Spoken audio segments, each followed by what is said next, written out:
ഈ ചടങ്ങിൽ ഉദ്ഘാടന പ്രസംഗം നടത്തുന്നതിനും പുരസ്കാര സമർപ്പണം നടത്തുന്നതിനും ബഹുമാനപ്പെട്ട മന്ത്രി കടന്നപ്പള്ളി രാമചന്ദ്രൻ സാറിനെ ആദരവോടെ ക്ഷണിക്കുന്നു.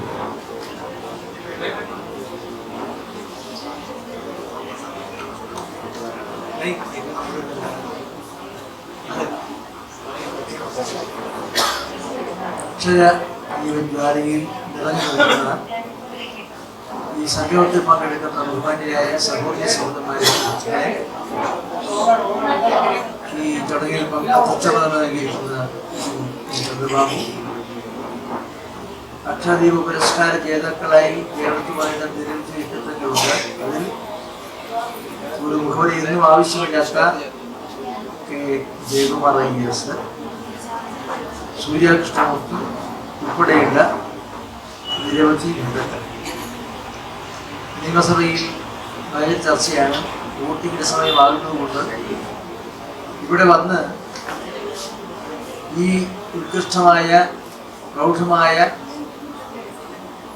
ഈ ചടങ്ങിൽ പങ്കെടുത്തില്ലെങ്കിൽ അത് വലിയ പ്രയാസമാണ്. എന്നെ അത് മാനസികമായി വല്ലാതെ പറഞ്ഞു.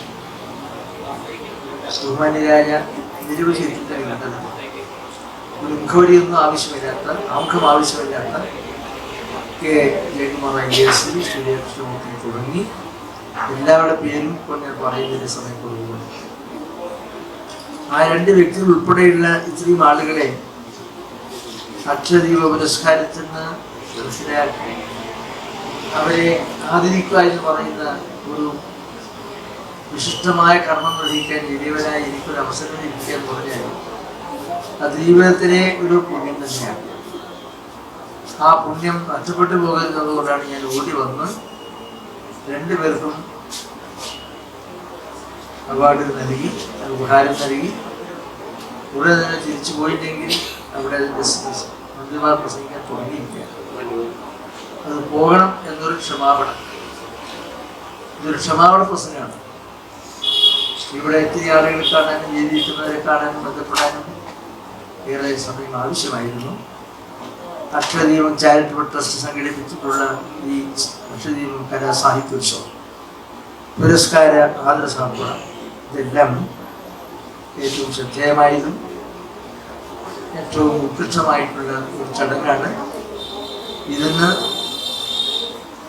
ഈ സ്നേഹാദരങ്ങൾക്ക് പത്തിനായിരിക്കുകയെല്ലാം തന്നെ എത്രയോ പറയാനുള്ളവരെ കുറിച്ചൊക്കെ IAS ഉദ്യോഗസ്ഥ നിരക്ക്, സർക്കാർ മേധാവി നിരക്കുള്ള നമ്മുടെ മുൻ സെക്രട്ടറി കൂടി ആയിട്ടുള്ള ജയകുമാർ, സൂര്യകൃഷ്ണമൂർത്തി എന്ന് പറഞ്ഞാൽ സാഹിത്യ കലാരംഗത്തെ ഒരു ക്ഷീരദേശമാണ്.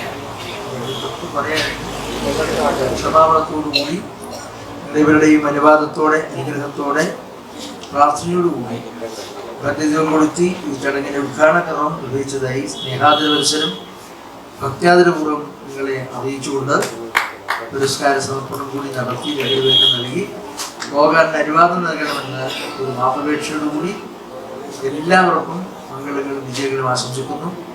അക്ഷരദീപം ചാരിറ്റബിൾ ട്രസ്റ്റിനും ഇത്തരം പരിപാടി സംഘടിപ്പിച്ച് മുന്നോട്ട് പോകുന്ന നിങ്ങൾക്കും എല്ലാവിധ വിജയങ്ങളും ആശംസിക്കുന്നു. നമസ്കാരം.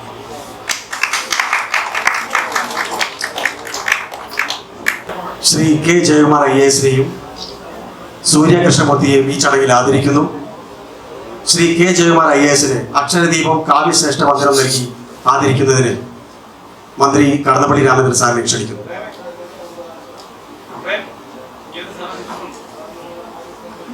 കവിയും ഗാനരചിതവും തിരക്കഥാകൃത്തും എന്നിവരിൽ പ്രസിദ്ധനും മുൻ ചീഫ് സെക്രട്ടറിയുമായ ജയകുമാർ IAS അക്ഷരദീപം കാവ്യശ്രേഷ്ഠ മന്ദിരം നൽകി ആദരിക്കുന്നു.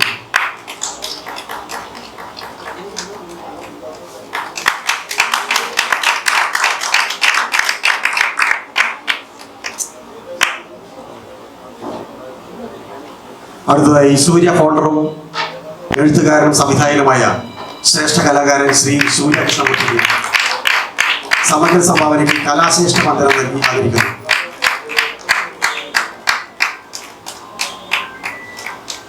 Thank you sir.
വന്ന ഈ പരിപാടി ഉദ്ഘാടനം ചെയ്ത ബഹുമാന്യനായ മന്ത്രി ശ്രീ കടന്നപ്പള്ളി രാമചന്ദ്രൻ അവர்களെ, എൻ്റെ പ്രിയ സുഹൃത്ത് ശ്രീ സൂര്യകൃഷ്ണമൂർത്തി, ഇവിടെ വിവിധ മേഖലകളിൽ പ്രാഗൽഭ്യം തെളിയിച്ച് നമ്മൾ പുരസ്കാരങ്ങളും കീർത്തിമുദ്രകളും എല്ലാം നൽകപ്പെട്ട കലാകാരന്മാരെ, കലാകാരികളെ, എല്ലാവർക്കും എൻ്റെ നമസ്കാരം.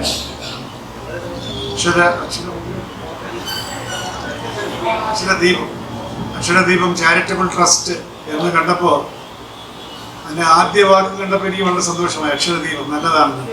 പക്ഷെ ഇപ്പോഴത്തെ ചാരിറ്റബിൾ എന്ന് കിട്ടിയപ്പോൾ ഞാനൊന്ന് ഞെട്ടി. കാരണം ഓരോ വാക്കുകൾക്ക് കാലാകാലങ്ങളിൽ കലിബാധ വരും. അങ്ങനെ ഇപ്പോൾ ചാരിറ്റബിൾ എന്നുള്ള വാക്കിന് കലിബാധ വന്ന ഒരു സമയമാണിപ്പോൾ. അപ്പോൾ ഞാൻ സുഹൃത്തിക്ക് കാണിച്ചു കൊടുത്തതെന്ന് വെച്ചാൽ, ഒരു ചാരിറ്റബിൾ ട്രസ്റ്റിൻ്റെ ജനറൽ സെക്രട്ടറിയെ അറസ്റ്റ് ചെയ്തു. അപ്പോൾ അദ്ദേഹം ബോധം കെട്ട് വീണു. അല്ലെങ്കിൽ കോടതി പറഞ്ഞ് ഈ നാടകം അവസാനിപ്പിക്കാറായി, പോലീസിനെ കാണുമ്പോൾ ബോധം കെട്ട് വീഴുന്ന പരിപാടി വേണ്ട എന്ന് പറഞ്ഞതാണ്. അപ്പോൾ ചാരിറ്റബിൾ ട്രസ്റ്റ് എന്ന് പറഞ്ഞാൽ അത് ഒരു കണക്ക് കമ്പനിയായി മാറിക്കൊണ്ടിരിക്കുന്ന ഒരു കാലമാണ്. അതുകൊണ്ട് ഇതിൽ ഈ ചാരിറ്റബിൾ എന്നുള്ള വാക്ക് ഇത്ര വലിയ അക്ഷരത്തിൽ വയ്ക്കാതിരിക്കുന്നത് നന്നായിരിക്കും കുറച്ചു കാലത്തേക്ക്. മനസ്സിലായില്ലേ? കലാ സാംസ്കാരിക സംഘടന വയ്ക്കുന്നതായിരിക്കും കുറച്ചുകൂടെ നല്ലത്. എന്തായാലും അല്ല, അതിപ്പോൾ നിങ്ങൾ മറ്റകാലത്ത് ചാരിറ്റബിൾ മോശമില്ലായിരുന്നു. ഇപ്പോൾ ഓരോ ഗ്രഹപ്പിഴകൾ ഓരോന്ന് സംഭവിക്കും. അങ്ങനെ സംഭവിച്ചുകൊണ്ടിരിക്കുന്ന സമയമാണ്. ഇത് എന്താണ് പറയേണ്ടത്? നിങ്ങളുടെ ഒരു മനസ്സിൻ്റെ നന്മ തന്നെയാണ് ഇതിൻ്റെ പിന്നിലുള്ളത്. അല്ലാതെ ഇപ്പോൾ എഴുത്തിന് പ്രചോദനമാകും എന്നൊന്നും ഞാൻ പറയുന്നില്ല. ഒരു നന്മ, നിങ്ങളുടെ ഒരു നന്മ, നിങ്ങൾ ചെയ്യുന്ന കാര്യങ്ങളെല്ലാം ഞങ്ങൾ കണ്ടുകൊണ്ടിരിക്കുന്നുവെന്ന് ട്രസ്റ്റ് പറയുന്നു. നിങ്ങൾക്കുണ്ടാകുന്ന നേട്ടങ്ങളിലൊക്കെ ഞങ്ങൾ ആഹ്ലാദിക്കുന്നു. സോ ഗോ ഹെഡ്, ഇനി നന്നായിട്ടൊക്കെ ഈ തോളത്ത് തട്ടുമല്ലോ, നന്നായി, ഇനി നന്നായി വരണം എന്ന് പറയുന്നത് പോലെ എഴുത്തുകാരും കലാകാരന്മാരുമായിട്ടുള്ള ഞങ്ങളുടെയൊക്കെ തോളത്തൊരു തട്ടാണ് ഈ പരിപാടി എന്ന് ഞാൻ വിചാരിക്കുന്നു. അതിന് മുൻകൈ എടുത്ത ഇതിൻ്റെ എല്ലാ ഭാരവാഹികളെയും ഞാൻ ഏറ്റവും ഹൃദയപൂർവ്വം അഭിനന്ദിക്കുന്നു. അവരുടെ ഹൃദയത്തിലൊരു നന്മയാണ് ഇത് കാണിക്കുന്നത്. കലാകാരന്മാരോടും പൊതുവെ പറയാറുണ്ട്, കവി, കാമുകൻ, ഭ്രാന്തൻ, ഈ 3 പേരോട് സമൂഹത്തിന് പൊതുവെ ഇഷ്ടമാണെന്ന് പറയാറുണ്ട്. കവിയും കാമുകന്മാരെയും ഭ്രാന്തന്മാരെയും. കാരണം 3 പേരും ഒരുതരം വട്ടാണ്. ഇവരോട് അപ്പോൾ അവരെ പൊതുവെ സമൂഹത്തിന് ഇഷ്ടമാണ്. കാരണം അവർക്ക് വേറെ ദുഷ്ടചിന്തയൊന്നുമുള്ളവരല്ല.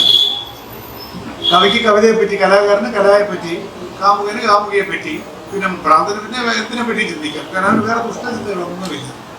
എപ്പോഴും അത്തരത്തിലുള്ള കലാകാരന്മാരുടെ മനസ്സ് ശുദ്ധമായിരിക്കും. അതുകൊണ്ടല്ലേ കലാകാരന്മാർ ഈ കൊലപാതകങ്ങളൊന്നും അധികമില്ല. ഇപ്പോൾ ഈ നാട് നീളെ ഇപ്പോൾ ഈ ചുറ്റിയെ കൊണ്ട് അടിയും ഒക്കെ നടക്കുമ്പോൾ ഈ ഗായകനെ, കലാകാരന്മാരെ വളരെ കുറവാണ്. അവർക്കൊന്നും സമയമില്ല. കാരണം അവർ അവരുടേതായിട്ടുള്ള ലോകത്തിൽ നടക്കുകയാണ്.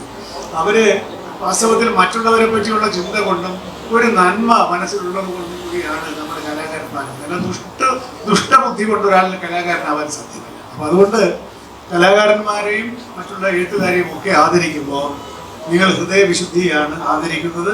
അങ്ങനെ ആദരിക്കണമെന്ന് തോന്നി നിങ്ങളുടെ ഹൃദയവിശുദ്ധിയാകട്ടെ മറ്റുള്ളവരെക്കാളും ഒരുപടി മുകളിലാണ് എന്ന് മാത്രം പറഞ്ഞുകൊണ്ട് ഈ അക്ഷരദീപം ചാരിറ്റബിൾ ട്രസ്റ്റിൻ്റെ അതിൻ്റെ രൂപത്തിൽ നിന്ന് ചാരിറ്റബിൾ എടുത്ത് മാറ്റിയാലും അക്ഷരദീപത്തിന് ഒരു തിളക്കവും ഉണ്ടാവുകയില്ല എന്ന് മാത്രം പറഞ്ഞുകൊണ്ട് ആ അക്ഷരദീപം കൂടുതൽ കൂടുതൽ ദീപ്തമാകട്ടെ എന്ന് പ്രാർത്ഥിച്ചുകൊണ്ട് ഇന്നിവിടെ നിങ്ങൾ നൽകിയ സ്നേഹത്തിനും ആദരവിനും ഒക്കെ നല്ല നല്ല പ്രവർത്തനങ്ങളിലൂടെ തിരിച്ചു നൽകാൻ ഈശ്വരൻ അനുഗ്രഹിക്കട്ടെ എന്ന് മാത്രം പ്രാർത്ഥിച്ചുകൊണ്ട് ഇവിടെ വന്ന എല്ലാവർക്കും നന്മയുണ്ടാകട്ടെ എന്ന് പ്രാർത്ഥിച്ചുകൊണ്ട് നിർത്തുന്നു. നന്ദി, നമസ്കാരം.